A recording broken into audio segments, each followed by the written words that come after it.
Selamat datang di channel Cerita Cinta, channelnya Cerita Cinta Romantis. Sebelum lanjut, mohon dukungannya dengan like dan subscribe dulu. Ternyata aku anak orang kaya. Bab 1. Erwin, menurutku kita tidak cocok. Jadi kita putus saja. Di sebuah kafe, seorang wanita berambut panjang dan cantik akhirnya mengungkapkan isi pikirannya kepada pria muda di depannya. Setelah memikirkan dalam waktu yang lama. Kenapa tidak cocok? Apa hubungan kita selama 4 tahun ini berakhir begitu saja? Setidaknya beri aku alasan. Erwin sangat tertekan. Dia baru saja dipecat dari pekerjaannya. Dan sekarang hubungan cintanya dalam krisis. Apa Tuhan masih memberinya jalan hidup? Kamu tidak mampu membeli apa yang aku inginkan. Dan aku juga tidak sanggup menunggu lagi. Alasan ini seharusnya cukup. Leticia dengan singkat menyatakan alasan putus. Erwin Smith masih ingin mempertahankan wanita itu. Tetapi Leticia Lawrence sudah berdiri dan berjalan langsung keluar dari kafe tanpa menoleh ke belakang. Erwin buru-buru bangkit untuk mengejar wanita itu. Tetapi melalui jendela kaca transparan kafe, dia melihat Leticia masuk ke mobil bermerek BMW seorang pemuda tampan. Dan bahkan berinisiatif untuk mencium pria itu.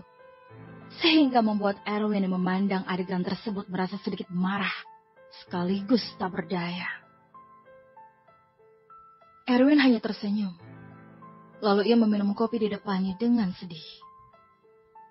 Ini tidak bisa menyalahkan wanita itu yang mata duitan.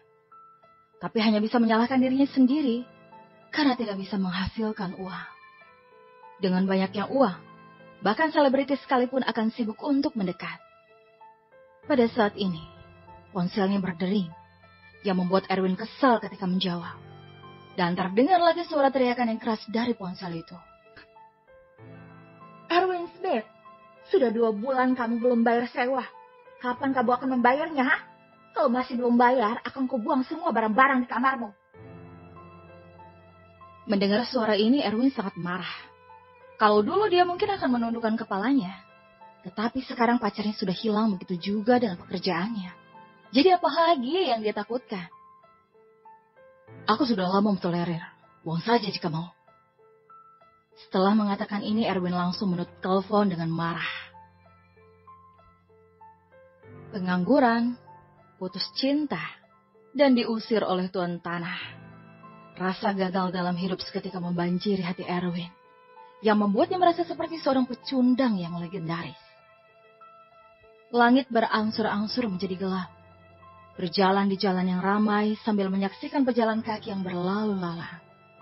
Erwin merasa tertekan hingga tak terkatakan. Setelah lulus dari perguruan tinggi, dia bekerja keras di kota besar ini selama 3 tahun. Namun pada akhirnya, tidak ada yang tercapai. Dan sekarang bahkan tidak bisa membayar uang sewa. Apa ada yang lebih gagal dari ini? Erwin berjalan ke jembatan sambil memegangi sekaleng bir di tangannya. Dan terus meminum bir sambil bersandar di pagar jembatan. Ini sudah kaleng bir kelima, sehingga Erwin sudah sedikit mabuk. Melihat sungai di bawah jembatan, dia benar-benar ingin melompat dan tidak memikirkan apa-apa lagi. Namun karena mengingat orang tuanya yang masih di rumah, dia segera menolak pemikiran tersebut. Sudah 3 tahun tidak melihat ibu dan ayah. Tidak tahu bagaimana keadaan mereka saat ini. Aku ini benar-benar anak yang tidak berbakti sama sekali. Setelah lulus, Erwin telah bekerja keras di kota besar ini.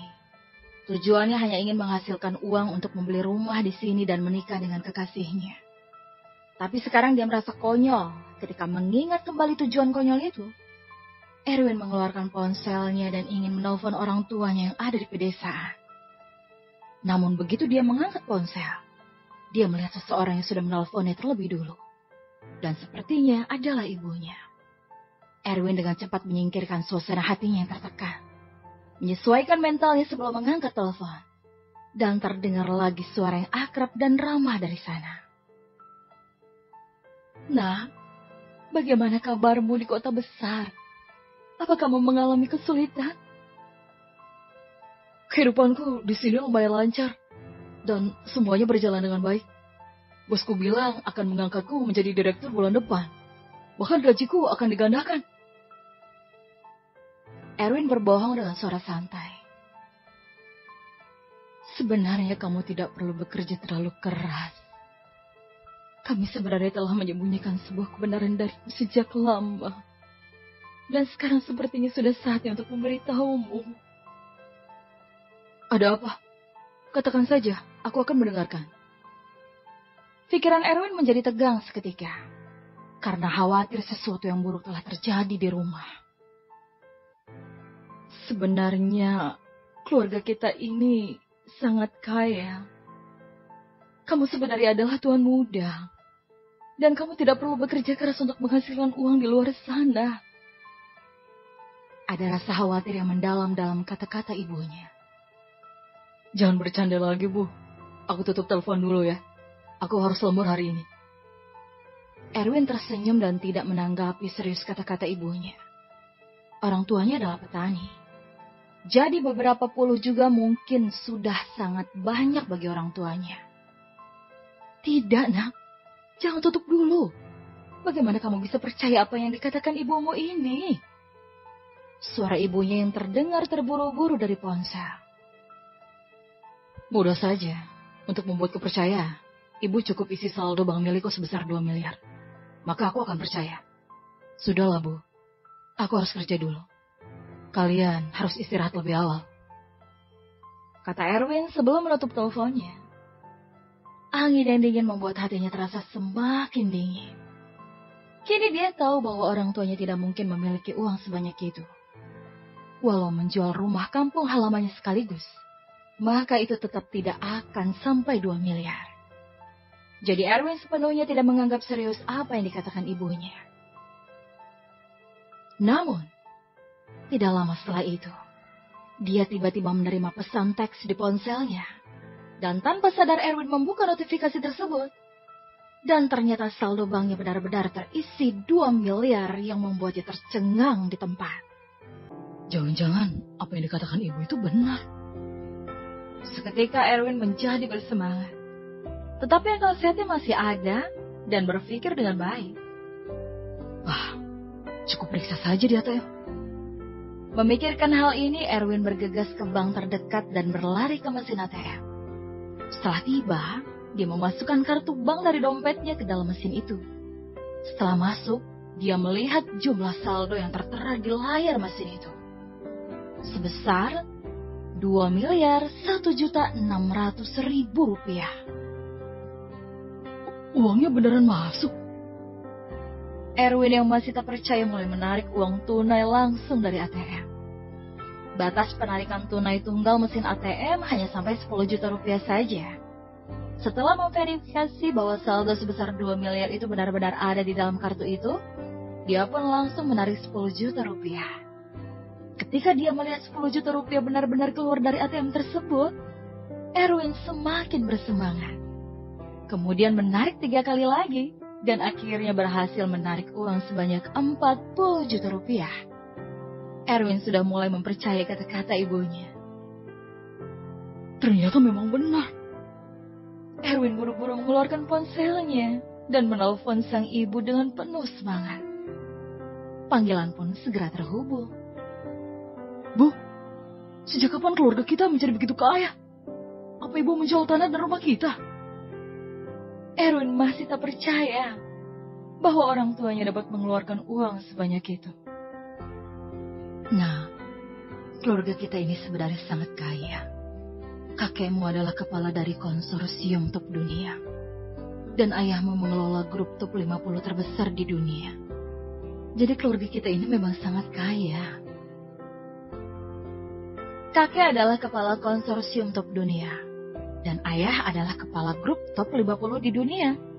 Sedangkan keturunan mereka, Erwin Smith, hanyalah seorang bocah miskin yang bahkan tidak mampu untuk membayar sewa dan ditinggal oleh kekasihnya. Bukankah kesenjangan ini terlalu jauh? Bu, jangan membuatku takut. Apa kamu yakin apa yang ibu katakan itu benar? Erwin masih tidak percaya bahwa ayah dan kakeknya begitu hebat. Ini semua benar. Kakek dan ayahmu takut kamu dimanjakan, yang akan membuat sikapmu buruk setelah tumbuh dewasa. Tapi sekarang kamu sudah dewasa dan tahu bahwa menghasilkan uang itu tidak mudah. Jadi sekarang adalah saat yang tepat untuk mengatakan yang sebenarnya padamu. Karena ini adalah aturan turun-temurun dari keluarga kita. Ayahmu juga mengalami hal yang sama denganmu dulu. Kata-kata ibu membuat Erwin gembira dan kehabisan kata-kata pada saat yang sama. Karena mereka hampir membuat putra mereka gagal, sampai memiliki ide untuk melompat dari jembatan ini.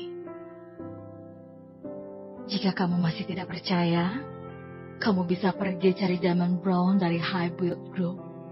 Dia itu adalah kepala departemen Clearwater Bandung, yang merupakan cabang grup ayahmu, sekaligus merupakan asisten pribadimu ke depannya. Selain itu, kamu juga punya seorang tunangan selebriti terkenal di kota Bandung yang bernama Jocelyn Taylor. Erwin terkejut lagi sebelum kata-kata ibunya selesai.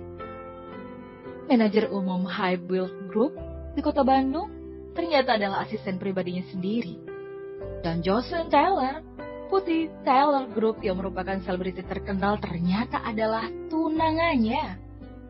Kedua berita ini serasa seperti mengebom telinga Erwin dengan keras, yang membuatnya terkejut sekaligus bersemangat.